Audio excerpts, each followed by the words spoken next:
We're just trying to change the world here, people. Oh, really? The Facebooking and the tweeting and the Instagramming, all that would not exist without our understanding of science. It's amazing how you do that as an insult. You mean true for you is different from true for anybody else? Yeah, absolutely, because I can't Something's prove... either got to be true or not. I can't... No. Good evening, ladies and gentlemen.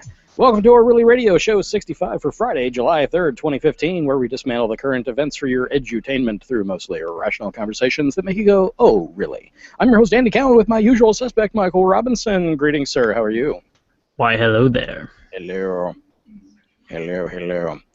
Errata from last week, we don't really have any, but if we make a mistake, please, if you find one, pause the podcast, send us a note. orlyradiopodcast@gmail.com or phone it in 470-222-6759. I would like to throw out a special thanks to Roy the Snake for the 5-star review on iTunes.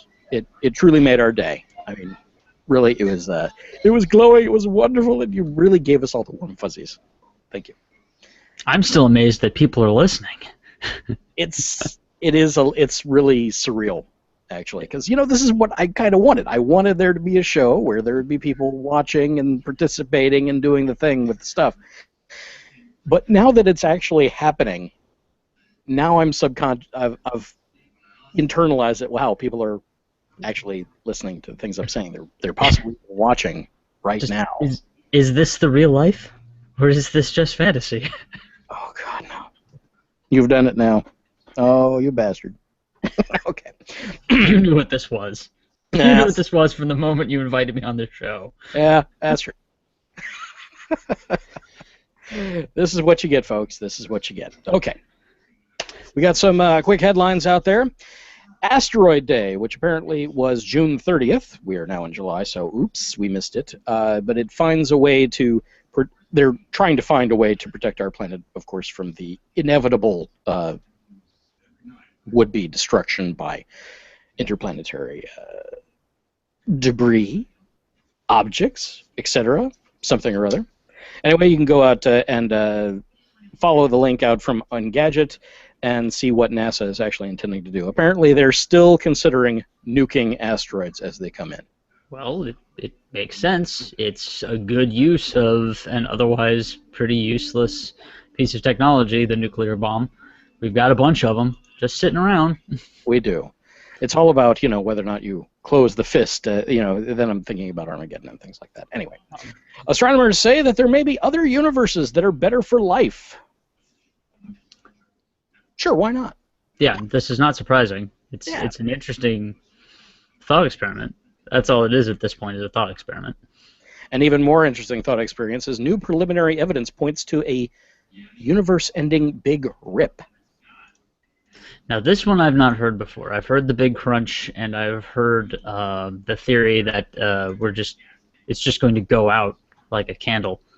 I'll just keep going until nothing, until the heat death. Until heat death. Or it'll go out and then suddenly start to contract back on itself like a giant yo-yo. Yeah. So this is a new one. I got to read up on this. Yeah. So, well, I too will be reading up on this, and maybe we'll come back to it next week and have some input on it. A Google head of HR has put out 5 huge resume mistakes, and you know what? I'll save you the trouble and just tell you what they are. 1, don't make any typos, just fix them. Length, try to keep it at a page, no more than 2. It does not have to be all of your entire life history. Please tailor it for what you're doing. Creative formatting is a mistake. Just kind of go with the template. It's all about the content, not about how it looks, unless, of course, you're doing it in crayon and trying to get a job at Crayola. That apparently worked once. Avoid any confidential information, like if you are working for some very fancy place and they have some insider information, don't try to put that in there that you worked on X top secret project in there, then, because, well, you're divulging secret information, and who's going to want to hire a whistleblower like that? Also, lies. That's the big one. Don't lie on your resume. They'll find out. That's all there is to it. And if they do find out much later on, you're still going to get canned over it. So just don't do it in the first place. There's your too long didn't read.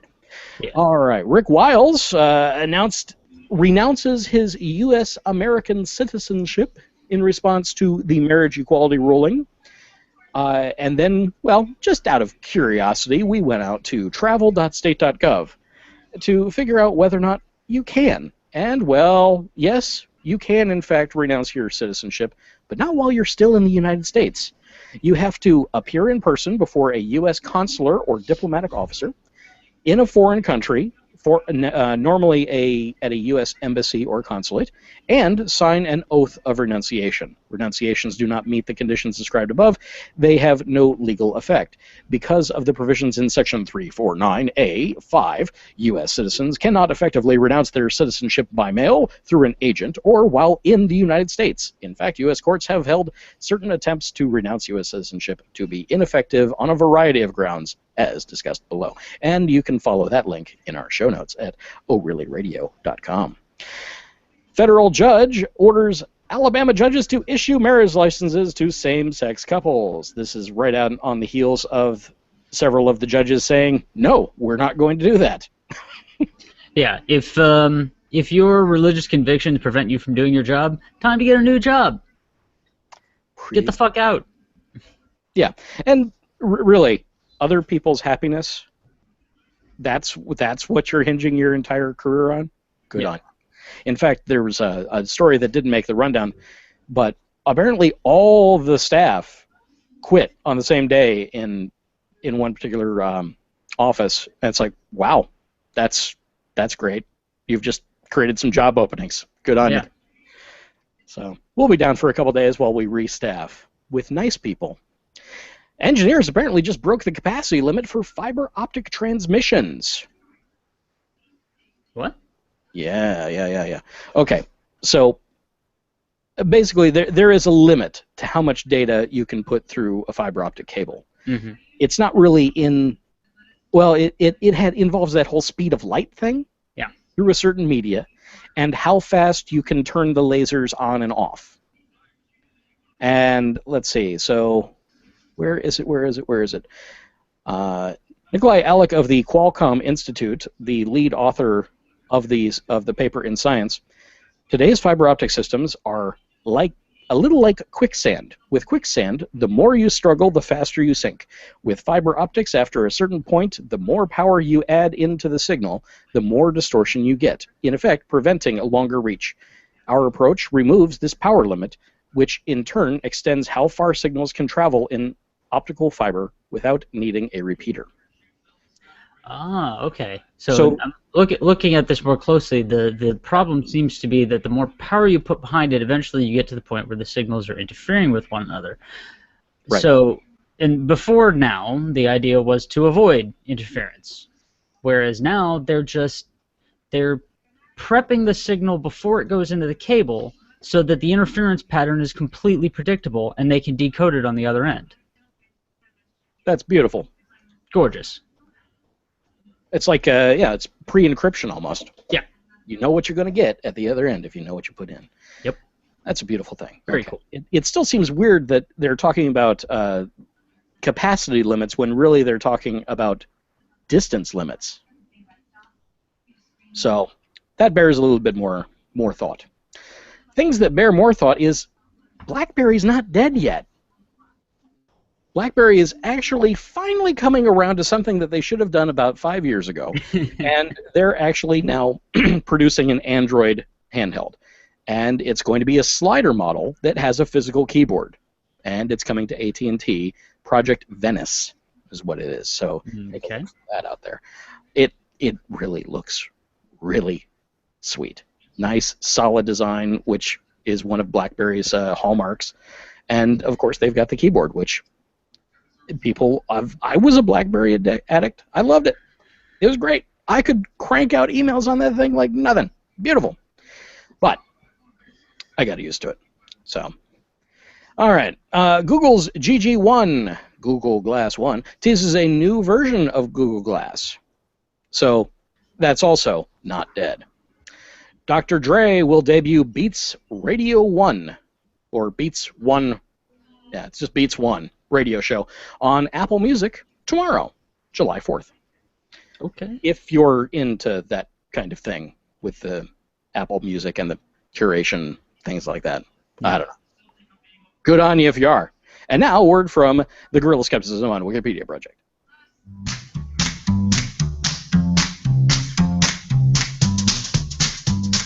Are you annoyed by misinformation spreading like crazy, and you want to stop the flood of nonsense coming from all directions? Go to Wikipedia, as do all those millions out there. Did you know there's an edit button on all Wikipedia articles? Why don't you go and hit that button to start making the world's largest online encyclopedia a more reliable source of information? If you're specifically interested in skeptical topics, come and join us at Guerrilla Skepticism on Wikipedia, an international endeavor to change the world for the better, word by word. There are many ways you can contribute. You just need to start. You speak several languages, all the more reason to join us. We provide training and all the help you need.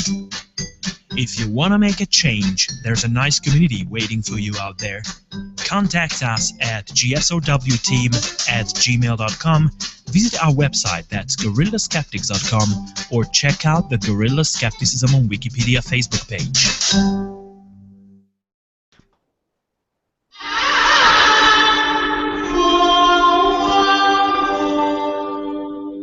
And on to the good. There's some interesting things going on in the world of drones. Apparently, there's an abortion drone that is making runs of mifepristone? Mifepristone? I cannot pronounce that. And misoprostol. Prostol? You're probably closer on that second one. I probably am closer on the second one, but I cannot guarantee either of these. Anyway, they are, quote, abortion-inducing pills. And they're being flown from Germany to a border town in Poland in a drone aid mission. Now, that's a long distance for a drone. And, of course, here in the United States, the FAA is kind of cagey about what you can actually do with a drone. This is across country borders. Long distances. What is this? I mean, it doesn't really make a whole lot of sense. I'm not sure why this is the best way to go. I'm not even really certain what they're trying to accomplish. Why? The drone will deliver medication to reproductive health groups who will distribute the pills to people who want to terminate their pregnancies and can't access abortion legally. Abortion is heavily restricted in Poland, and the drone project is a collaboration between Women on Waves and a few other reproductive health and women's activist groups. Women on Waves doesn't need authorization from Germany or Poland to fly the abortion drone because it's under 5 pounds, won't be used commercially, and the pilot will be able to see it during the short border flight. Even though it's illegal to take the pills in Poland, it's not illegal to fly them in, providing a crucial loophole for helping people receive access to safe medicine. It's a gimmick, but it's a worthwhile one. Part of the mission is raising awareness about Poland's prohibitive reproductive health laws, but it's also physically delivering medication to people who don't have access. That is a magnificent use of legal loopholes. I approve. It's just such an interesting thing to do with the technology. I think delivering abortion, or as the conservatives in this country would like us to believe, abortifactants, with a drone across country borders, I never thought that would be a thing. But, you know, the world continues to amaze and surprise me. This is one of those truth is stranger than fiction scenarios. Yeah, it almost sounds like something that would be out of like a Neil Stephenson novel or something. You know, something borderline sci-fi. It's interesting. And yet, yeah. Now, I'm in favor of I'm a pro-choice kind of guy. Mostly because of bodily autonomy. I think that you ought to be able to figure out what you're going to do with your own body. That's what makes sense to me. Obviously, there are certain time periods where that's more reasonable than others, but that's up to the individuals in that scenario. Also, in this area is a condom that changes color when it comes in contact with sexually transmitted infectious diseases, invented by a group of school pupils. Now that's fascinating. Yeah. It's like, why did my dick just change colors? A condom that changes color when it comes into contact with sexually transmitted infections has been invented by a group of school children. The STI, S-T-E-Y-E, has a built-in indicator to detect infections such as chlamydia and syphilis, turning a different color depending on the strain of bacteria present. It's the brainchild of Danyali Ali. That is a lot of A's in your name, sir. D-A-A-N-Y-A-A-L. Woo. So I did the best I could. Thank you very much. But he's 14, and Munez Nawarez, 13, and Chirag Shah, 14, pupils at Isaac Newton Academy in Ilford, Essex, who wanted to make detecting harmful STIs safer than ever before without the need for invasive tests. This is a fantastic idea, and they're preteens. I mean, they're just getting to... These are pubescent people that are figuring this out. Here in this country, good. How would that even happen with all of our laws on... It wouldn't happen in this country because this country is ridiculous. Because some people in this country think that if you prevent people from getting a hold of condoms, that you'll magically stop all sex. Like that's ever going to happen. Yeah, no. Give them, please. I know that at least it should be. Most health departments will give them to you for free. Yes. If you go ask, maybe not of course the STI ones, because those are still undeveloped by these fascinating people, but you can just go get let's see, what's the absolute cheapest brand that you could possibly get? Lifestyles. Yeah, you can get you can go pick up some Lifestyles condoms down at your local health department typically. So, do that. My God. Be safe, people. Yeah. You can read more over at independent.co.uk and then a really insanely long URL after that. So it's best just to go out to our website and pick up the show notes there for show 65, orlyrradio.com. And with that, we have a new... As my brain just stopped. Live radio, people. Live radio. Okay. We have a new contributor to the show, Amy Pastor. I'm Amy Pastor. I'm here to present this week's ORly Radio Logical Fallacy. Check out amypastor.com for my next project or for links to purchase an audiobook that I've narrated. This week's logical fallacy is Strawman. You misrepresented someone's argument to make it easier to attack. By exaggerating, misrepresenting, or just completely fabricating someone's argument, it's much easier to present your own position as being reasonable. But this kind of dishonesty serves to undermine honest, rational debate. An example. After Will said that we should put more money into health and education, Warren responded by saying that he was surprised that Will hates our country so much that he wants to leave it defenseless by cutting military spending.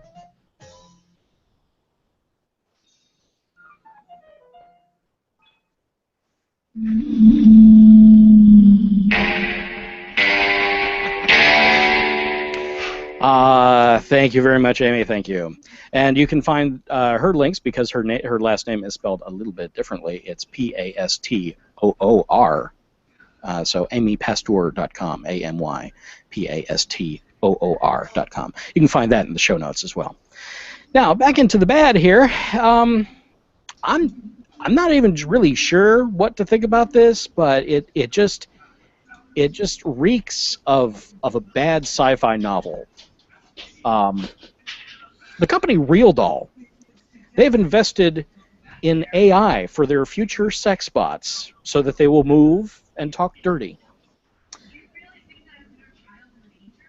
I'm not sure that's a great idea. It seems like every bad sci-fi movie out there where there's some sex bot that you fall in love with, and okay, you've given it AI, that means now it's going to get jealous, and then it's going to try and kill you. This is where it starts.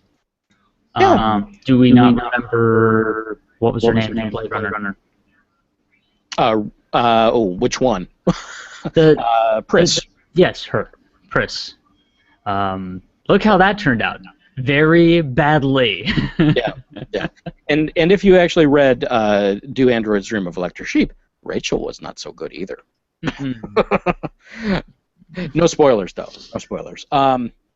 So, from the article, tired of your $10,000 anatomically correct sex doll just lying there? Well, now Real Doll, purveyors of all alarmingly lifelike silicon sex partners, plans to give them personalities. Also, this is a obviously this is looking way ahead, but this is what we do, us science-minded, future-looking people. What happens when the artificial intelligences start to evolve towards true self-awareness, and they suddenly become people, and they should have rights? What happens to your product then? Well, then we'll have to deal with robot slavery. Yep. Because that will be a thing. That will be a thing at one time. The team plans to potentially incorporate a mobile app that would act as a Tamagotchi-like companion, as well as a VR headset that could either replace or at least augment the doll itself. The company has already sold more than 5,000 real dolls, which run from $5,000 to $10,000 each since its founding in 1996. According to McCullen, the key to avoiding a creepy, uncanny valley while adding the new movement and reaction is making sure the dolls still look like dolls instead of detailed copies of real people. We'll just have to take his word for that. Yeah. Is that any better? I mean, really. I mean, there are people that have married their pillows in Japan. Whatever gets you off. I mean, it's weird to me, but other than the philosophical implications of future robot slavery and all that, I don't really care what you do. If you want one of these things, sure. I think you're weird, but it ain't none of my business. Go do what you want. It's just it amuses me that people are putting so much thought into this. Well, remember, most of the internet is built on porn. I mean, really. Yeah, it was only like within the last year or two that social media traffic outpaced porn traffic on the internet. And that's only because you can probably have porn on social media in some way. So, it's blending more than overlapping. The whole idea of artificial intelligence is one that has fascinated me and will continue to fascinate me. Is it going to be that narrow field AI where it's just a tree response system, where you're going to have, or how far down the line are they really trying to go? Are they trying to get a Turing machine? Well, I mean, to give you a blowjob? On the most basic principle of it, you begin with a function of arbitrary complexity. However complex it is, doesn't matter. You feed it values. You call that your sense data, and then you take the result, add it to a new set of values, and feed it back into the original equation, and keep going. That's a cognitive feedback loop. That's all the bare bones. That's what intelligence is, and there's going to be plenty of uses for that already. It's just not as adaptable as something we would consider to be truly intelligent, because it bases all of its experience on what it's experienced before. So if it gets something truly off the wall, it doesn't know how to react. So that's the next step. But that's still this narrow field AI you're talking about. Mm-hmm. And something like that I don't call true artificial intelligence, because it's still defined by its programming. I think the better term for that is virtual intelligence. It looks like, you know, a free-willed intelligent being, but it is still limited by the basics of its programming, and it can't expand beyond that. You know, and as long as that's what we're talking about, that narrow field phenomenon, that doesn't count as a sapient being. That's just a very good robot.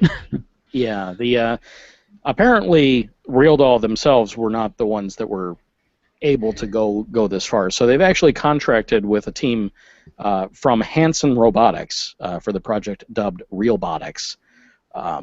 So keep an eye out for those words, Hanson Robotics and Realbotics, for when they eventually come to kill us all. And with that, let's see. There's one more item in the bad, and I put it in the bad only because I'm not sure the true implications, and it's worth talking about, other than being licked on the cheek. Thank you, Jess, for that brief interlude there with Mike. Hashtag married life. That's right. Gresham Bakery, or Gresham Bakery, they must have been told that they must now pay $135,000 for discriminating against a lesbian couple. This is, of course, the Republican Party's wet dream right here, because it was, in fact, the bakers that refused to serve a cake to a lesbian couple in February 2013. It's the Gresham Bakery Sweet Cakes by Melissa broke state law when it refused to serve cake to a lesbian couple in February. The owners, Aaron and Melissa Klein, must pay $135,000 to the victims in their discrimination. In a strongly worded final order, the case is not about a wedding cake or a marriage. It is about a business's refusal to serve someone because of their sexual orientation. Under Oregon law, that is illegal. Within Oregon's public accommodations law, public accommodations law is the basic principle of human decency that every person, regardless of their sexual orientation, has the freedom to fully participate in society, the ability to enter public places, to shop, to dine, to move about unfettered by bigotry.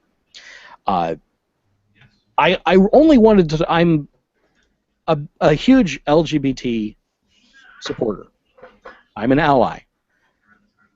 I am also a capitalist, and I like to have the right to refuse service to assholes. So at some point, those two meet, and just because you are a lesbian couple, a gay couple, a transgendered person, any of these things, you can still be an asshole. And get refused, yeah. And get refused. So at some point in here, there might be some overlap. Shots may be fired verbally, where it leans towards the bigotry, or it leans towards just somebody being an ass. And then inflammatory statements escalate and things like that. I don't know that that's exactly what happened. I wasn't there. I have not seen any real testimony. This is just off the cuff. What if they're just an asshole? Do I get to tell them, no, I'm not going to serve you because you're being an ass? Well, that's not what happened here. These people made a statement. Yeah, they made a big fuss. Yeah. But they're just my stepping off point. I'm glad that they have to pay up, because they were obvious bigots and they obviously broke the law. The statement is there, black and white. That's it. But in this world of being overly sensitive and politically correct, at some point, and I believe this happens all the time. Fortunately, I do not have to go through this because I'm not a business owner anymore. But there are some times that you just want to tell somebody to go take a long walk off a short pier because they're being rude, they're overstepping their bounds. That whole old statement of the customer is always right is wrong. The customer is not always right. So yeah. I just don't want to go so far. I don't want the pendulum to swing so far that we then step on the liberty of somebody to refuse service when it To- really, to an really abused asshole. deserves it. Well, see, here's the thing, and I'm right there with you because I am an angry man, and I that's an understatement, and I am Yeah. I am very quick to say, you know what, you're an asshole. I don't like you. Go away. That's just, anyone who's listened to the show knows where I stand on this, and I have struggled with this issue in exactly what you're talking about. The problem is all these little things that annoy me about our quote unquote oversensitive society, about how everyone gets so easily offended. That's a symptom, not the problem. The problems are the widespread bigotry and all this that makes life a living hell for certain demographics of people. Once that is resolved, we can actually address, how sensitive do you really have to be? Once people really are on equal footing and have equal rights and privilege under the law, then everyone can calm the fuck down. Because we really are all on the same page. But we're not there right now. Mm-hmm. So we kind of have to deal with people being sensitive, because it's accomplishing a more important goal than me not being annoyed that you get pissed that I tell an off-color joke. That's what it boils down to. Yeah. That makes a perfectly reasonable sense, I think. Hopefully, other people can take this for that message and realize that, they do need to suck it up for a while. And there are more important things at stake right now. And we're about to get to those. But Yes. first... Hi, ORly Radio listeners. This is your host, Andy Cowen, calling my voicemail to make sure that it still works. Please consider calling us, 470-222-6759. Bye.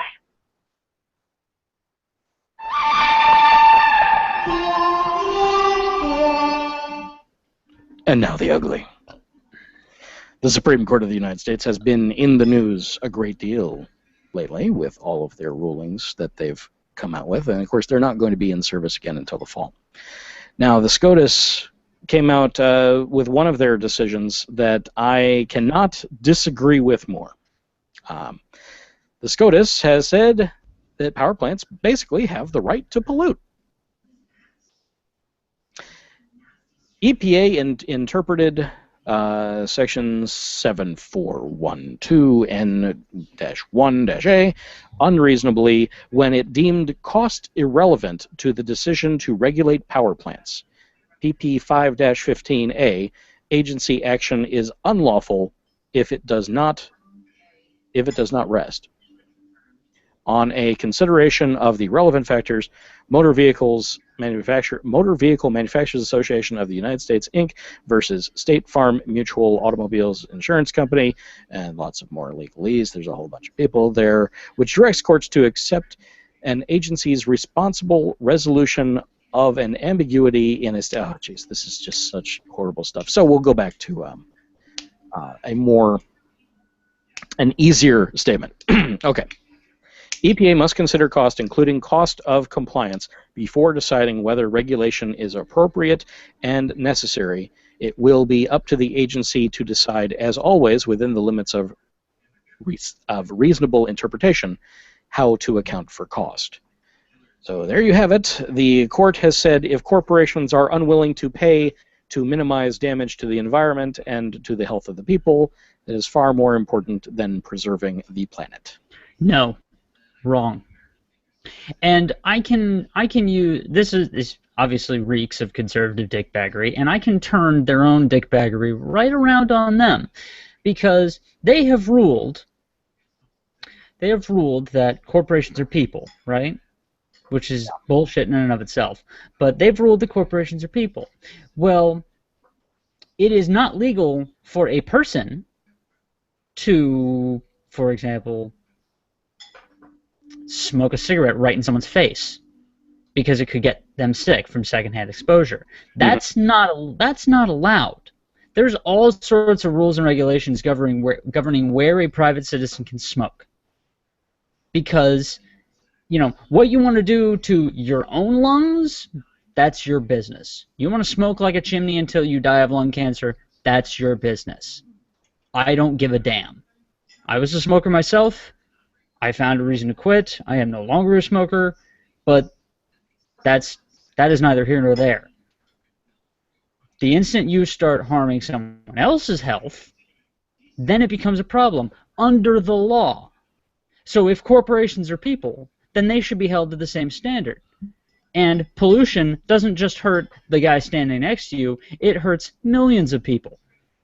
So I'm just wondering where they find justification for this ruling. How they can, reconcile the blatant hypocrisy. I'm totally with the initial EPA statement that cost is irrelevant. You have to be clean. But what this ruling is saying is that, well, no. Cost is more important actually, and it needs to be a reasonable cost. And then it's up to the EPA, at least in that ruling, the way I read it, that it's up to the EPA to determine what a reasonable cost would be. That almost which means it's going to be determined by lobbyists. Yeah, really, that almost makes even this ruling kind of moot, since the EPA said it didn't matter what the cost was. Then, of course, businesses said, well, no, it's obviously going to be too much, and then the courts came back and said, well, yes, that's going to be too much. Okay, EPA, you can't just do that. You have to be more reasonable. There's no such thing as reasonable when it comes to destroying people's health. Along with pollution, county lines, city lines, all these jurisdictional things, they're all completely arbitrary man-made constructs. They don't actually exist in nature. Pollution exists in nature, and it will go past boundaries. A power plant up the river, or a coal plant, or a paper mill, or any of these things up the river that dump any effluent into that river, it's going to go downstream to all these other jurisdictions. Anything you pump into the atmosphere is going to go literally wherever the wind takes it. Wherever the wind blows. And oh, does it blow. We've seen it, we've discussed Fukushima and how the unintentional consequences of that action, being on the fault line and everything, how that broke into the seawater, and that's been carrying its legacy of radioactivity all the way across the Pacific Ocean.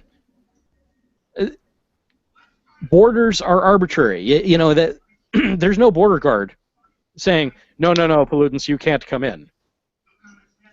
We don't live in glass cities with bubbles. We just don't. So we need to protect the entire environment, which means everybody, everywhere. Obviously, this is then you get the arguments that, well, China's not doing it. China's pollution capital. So because someone else is being an asshole, we should be an asshole too? Well, shouldn't we be better than them? Well, we are better than them. No, you're not. Yeah. It is hypocrisy at every level, but it's also short-sightedness. And I think that's really what most of the people that deny climate change and deny any environmental policy that will clean up the world. Well, of course it's short-sightedness. Have you looked at all these people? They're all old. They're going to be dead in the next 20 years. They don't give a crap. Yeah, there is that. There's that. We need the generation that grew up with Captain Planet. We need them to get in there and really change the world. I'm just gonna let that one go by because I hated Captain Planet. But the message is there. God, I hated that show. It's undeniable. The message is there. Actually, what's a real brain tease is looking at a picture of the kids from Captain Planet, and then looking at the kids from Magic School Bus. They're the same kids. Yeah. Same ethnic demographic and everything. It's like, wow, that's spooky. So they grew up in Miss Frizzle's Magic School Bus class, and then they found a superhero and started fighting toxic Avengers and things like that. And it's like, whoa, this is crazy. Too spooky. Sure, why not? Why not? So, and now in a brighter news, because they're destroying the planet, and that's a bit of a downer. In brighter news, the Netherlands has been ordered to cut greenhouse emissions because they were sued by their own citizens. Brilliant. It's a beautiful thing. The court ruled that based on current policy, the Netherlands would only achieve a... Pardon me. My dryer has been wanting to talk to us again from that last episode. You know, it was lonely. And say hi, and I had to scold it. Anyway, that the Netherlands would only achieve a 17% reduction at most in 2020, which is less than other nations. The parties agree that the severity and magnitude of climate change make it necessary to take measures to reduce greenhouse gas emissions. The lawsuit was brought under human rights law by the Sustainability Foundation Uganda, or no, Urgenda. Urgenda. Urgenda. Never heard that one before. I was thinking it was Uganda. It's like, wait, no, this is the Netherlands. That can't be it. Okay. Which said, and the court agreed that the Netherlands had a duty to care for its citizens and to improve the environment. Now, let's look at this very carefully, America. This is what a true democracy is. The government says one thing, the people say, wait a second, no, you're not representing how we feel, and they smack them down. This is what a real democracy is. It is not listening to Fox News and doing whatever they tell you to do. This, you having a voice and making change in the place where you live, that's true democracy. Once again, I've said it before, and I will continue to say it until America stops being stupid. We need to look to Europe to stop being morons and to actually make this country better. Yeah. Coal and gas provide much of the Netherlands' energy needs, with the country lagging behind neighbors Denmark and Germany in the use of renewables. The Dutch government can appeal to a higher court, and it is not clear yet how the ruling will be enforced. The European Union recently set a target of reducing emissions by 40% by 2030.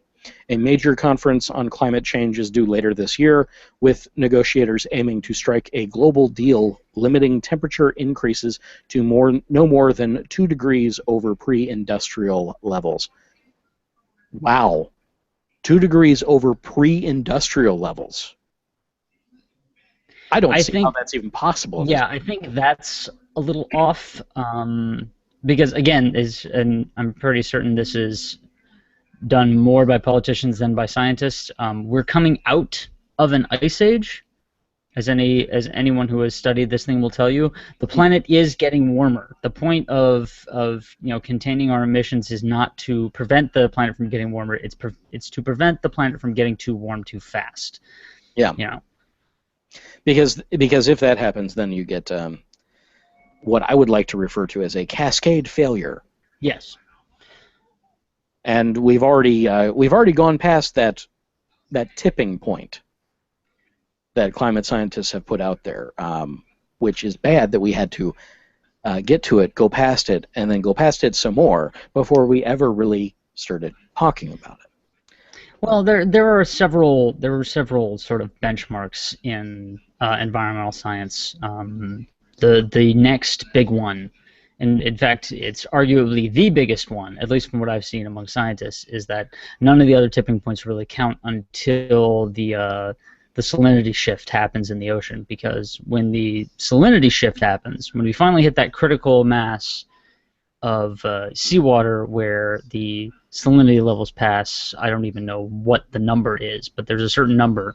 All of the current major major oceanic currents, like the Gulf Stream and all that nonsense. All of those will shift once we hit a certain salinity density in the ocean. And that will change all the world's weather patterns pretty much overnight, and that will cause a lot of problems that we cannot predict. Like, we can predict what's going to happen if the ice caps melt. We know that. We can do the math. We can't predict what the weather is going to look like if all of the current temperature patterns in the ocean change. We have no idea what will happen. And that's hopefully a long way off, but if we're not careful, that'll come sooner than we are ready for. Right. Well, recently with the IPCC coming out with its rulings and stating that, oh wait, no, the world actually has been continuing to warm. You know, there was no timeout period that it took or anything like that. Yeah. I've told you. Dryer. Thank you. Okay.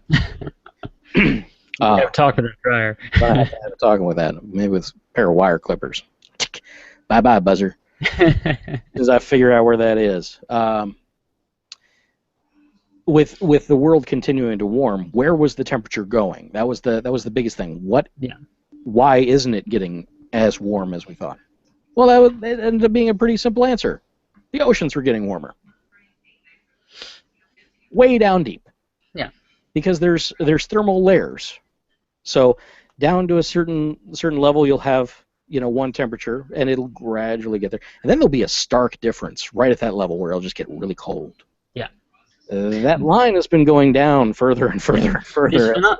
This phenomenon is referred to as the thermocline, and the movement of the thermocline is a problem because temperature difference affects salinity. Water at different temperatures can only hold so much salt in solution before it falls out. Anyone who's paid attention in chemistry, and that's a stretch because chemistry sucks, but anyone who paid attention in chemistry knows that the amount of solution something can hold depends on the temperature, and that thermocline moving is changing the total volume, which is changing salinity because it's how much salt per volume. And that's exactly the phenomenon I was talking about. And that's going to change how the currents work. Because the surface currents are what matter for weather, because that's what's interacting with the atmosphere, obviously. But it's very complicated, and I understand why most people don't pay attention to it, because it is complicated. The problem, you really have to invest a lot of time and brain energy in figuring out things. And, well, we haven't been very good at educating people on this kind of phenomenon. And even if we were, I mean, look at countries that have way better education systems than we do. This number of people who are into the hard sciences isn't much bigger, percentage-wise of the population, than it is in a country with crap education like America. It's just not. It's a mindset thing. You really have to give a crap about science to want to get into it, no matter how well educated you are. True. But the problem here is that we're not trusting the people who do bother to get the education. And that infuriates me. Why are all the people making policy decisions about science lawyers and career politicians? They don't know a goddamn thing, so what the fuck are they doing making decisions? Worse, absolute, self-proclaimed, and proud of it, science deniers. Absolutely. That's ridiculous that we allow this to happen. Yeah. It's like you can't govern something that you don't believe in. That is like asking, okay, Mr. Cowen, we understand you're an atheist, but we would like to put you in for Pope. Could you do that for us? I don't think I'm qualified. Yeah, it's to make an analogy that the religious can understand is that, I have heard people say that, they blame God for all the bad things that have happened in their life, and they hate God and are therefore an atheist. No. You're not an atheist. You're just a blasphemer. I don't have a problem with that, but that's what you are. Recognize what you are. You can't hate someone and not believe in them at the same time. It's that kind of thing. Yeah, it's this sucks. A little critical thinking here, people. Yeah. I'm a parent. I want my children to not suffer over all the decisions that previous generations have made. Obviously, that's going to happen, but this is the kind of thing that the ground underneath their feet is in jeopardy. And there's very little that I can do about that, other than to try and use this voice over these airwaves, whatever airwaves they happen to be, even if they're between your headphones and your ears, just to try and get some awareness out there. So, everyone, please, if I can do a call to action, it would simply be, don't elect climate deniers and anti-intellectuals to public office ever again. Vote them all out.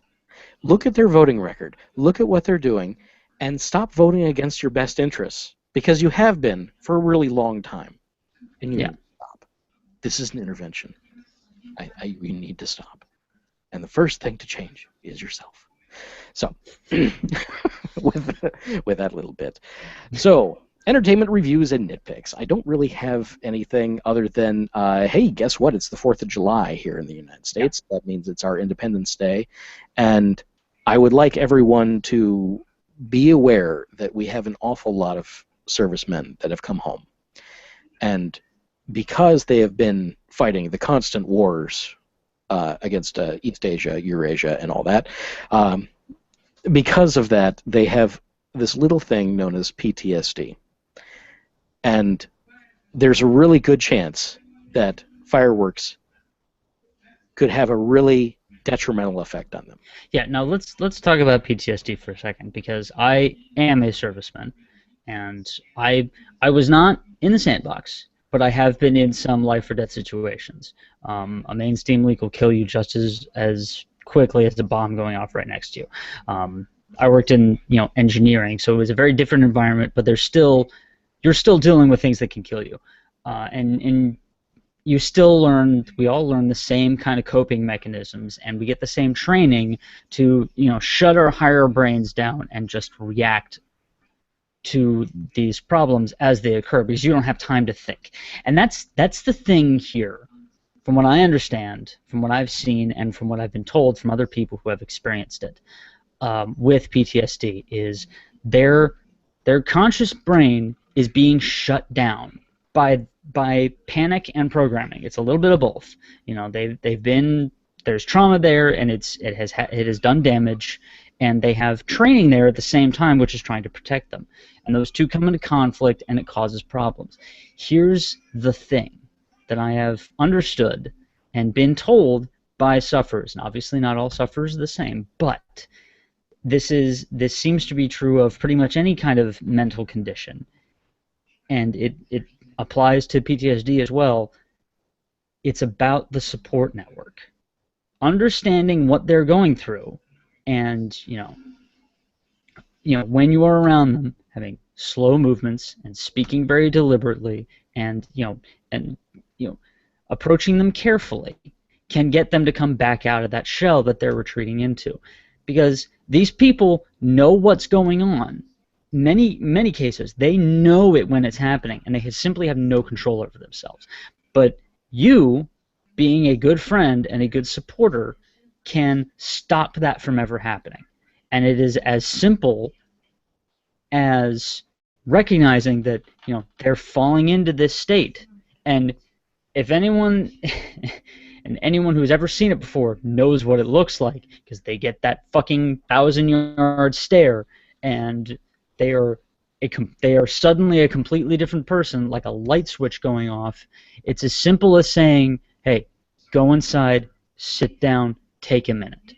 And calm but firm. It works because that's how we're trained to react. It works, and you can make a difference. A firm friendship. Yes, it's very important to be calm but firm. It works. I had not heard that piece of advice before. Yeah, a very good friend of mine worked with a guy who was had done 3 tours over there, and they were just working on a loading dock. car backfire goes off and triggers him. And it was as simple as saying, stand down, go inside, have a seat. Because again, they're military. That's what they're trained to do. Just keep your calm, and they will recognize that, and it works. Fall back to that training and use Absolutely. it. That's brilliant. I had no idea. That's a fantastic takeaway. Thank you, Mike. It's not perfect, but it helps. Yeah, and of course your mileage may vary, and as their mileage has varied as well. So know your friends, for one. Get to know them. Be a friend. I think we're in that age of disconnects where, I mean, heck, Mike and I, we're not even in the same room or in the same city, but we're talking, we're doing this thing face to face here. You know, this is more interaction than a lot of people get all day. But at the same time, there's still this disconnect. You're still pixels on my screen. You know, and just a waveform coming in my ears. There's something very different there when you're a tangible person in front of me. And our entire society has kind of extrapolated ourselves out into the social networking, genre, and we think that that's a good thing. For some it is. For some it absolutely is. But there is an essential lost humanity element. So go out, be with your friends, talk to them, know what they're about, pry a little bit. Because prying, it can be caring, It's one of those, it lets them know that you want to know about them and about how they are. So be a good friend this holiday season.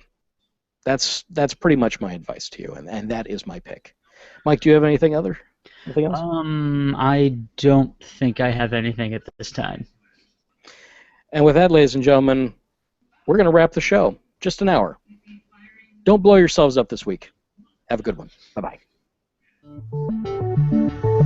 That's it for us tonight. We'll be back next Friday, 9:30 p.m. Eastern. In the meantime, the conversation continues on the web. Head over to orlyradio.com. That's orlyradio.com for all the links right there at the top of the page. And do watch us live and chat in the IRC if you can.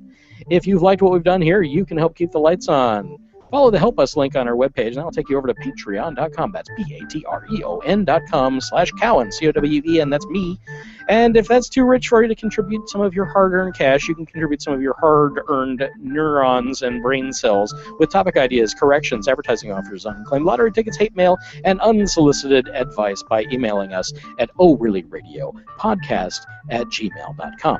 Also, you can leave us a voicemail, 470-222-6759, and post and vote on stories on our subreddit. Yeah, we got one of those too. And hey, leave us a glowing review, like we actually have one now, yay, on whatever platform you found us on. And of course, like us on Facebook, follow us on Twitter, Tumblr, Google+, and subscribe to the YouTube channel. We can't thank you enough for spending some time with us tonight. Until next time, this has been ORly Radio, part of the Cowen Services Network. Music for the show was created by Kevin MacLeod of Incomtech.com. Thanks, everybody. Bye-bye.